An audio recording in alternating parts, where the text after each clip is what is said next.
Time मैंने proper लिखा आप लोगों को बताने के लिए। 4:30 से 5 का जो टाइम है मॉर्निंग का, सर्काडियन क्लॉक का जो रिसर्च है वो क्या बोलता है, इस टाइम बॉडी का टेम्परेचर है वो लोवेस्ट होता है। ठीक है, अब ऐसे में अगर आप एसी में सोएंगे तो आपको upper respiratory tract infection, sinus जैसी प्रॉब्लम, ठीक है, कोल्ड, कफ, रिनाइटिस ये होने के चांसेस सबसे ज्यादा है। ये जो चीजें हम बता रहे हैं ना, एक बार 1 महीने के लिए करके देखो सारे।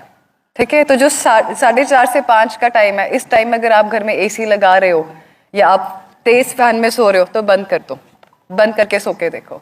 ठीक है, 6 बजे का टाइम है, जो 6 AM का मॉर्निंग का टाइम है, वो आपका जो कॉर्टिसोल हार्मोन है, जो कि स्ट्रेस इंड्यूसिंग हार्मोन है, वो हाईएस्ट होता है। ऐसे में अगर आप बॉडी को रिलैक्स करने वाला कुछ भी एक्टिविटी करते हैं, जैसे कि मेडिटेशन हो गया, योगा हो गया, वो बॉडी को सबसे ज्यादा फायदा देती है। नेक्स्ट चलते हैं 7 से 9 बजे। 7 to 9 AM का टाइम जो है आपका जो वाइटल फोर्स है आपके स्टमक में होती है, पेट में।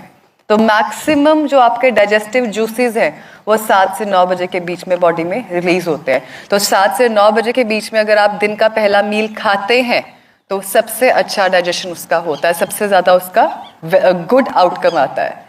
7 बजे जो है आपका बीपी भी फ्लक्चुएट करता है। अच्छा, कोई जिसने कभी भी हार्ट इंस्टीट्यूट में काम किया हो उसको पता होगा, जो 7 बजे का टाइम है, अक्सर स्ट्रोक आना है किसी पेशेंट को, या जिस पेशेंट की टेंडेंसी है हार्ट की बीमारी है, उनको 7 बजे के टाइम के आसपास टेंडेंसी रहती है फ्लक्चुएशंस की।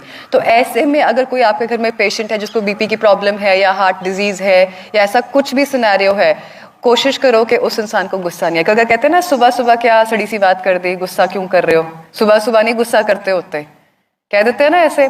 क्यों? क्योंकि जो 7 AM का टाइम है, रिसर्च क्या बोलती है, जो आपका वाइटल फोर्स है that is in your, that enhances your, that affects your cardiac activity and your BP. ऐसे में अगर पेशेंट कुछ भी ऐसा करेगा जिसकी वजह से वो गुस्सा खा के बीपी हाई करेगा, that can be harmful for his heart condition. 9 से 11 सर्काडियन क्लॉक क्या कहता है, आपकी बॉडी का टेस्टोस्टेरोन लेवल सबसे ज्यादा हाई है।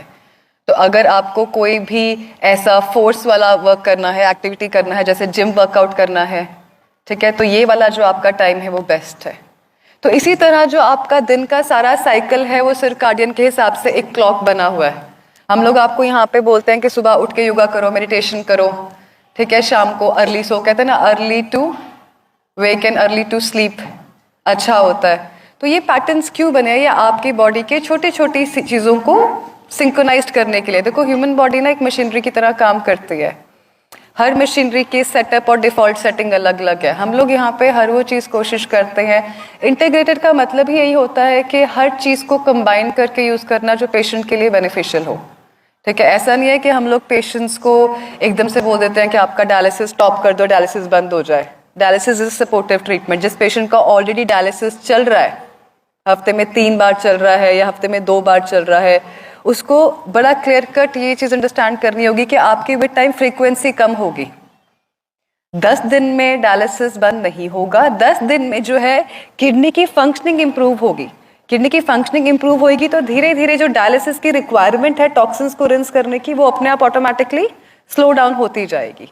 ठीक है जी। और इसका जो मार्कर है, आप लोग अक्सर क्रेटिनिन को लेके, यूरिया को लेके बॉदर करते हैं। ठीक है, जो आपका किडनी की फंक्शनिंग का मार्कर है वो आपका GFR होता है, जो है आपका ग्लोमेरुलर फिल्ट्रेशन रेट, कि आपकी किडनी कितना फिल्टर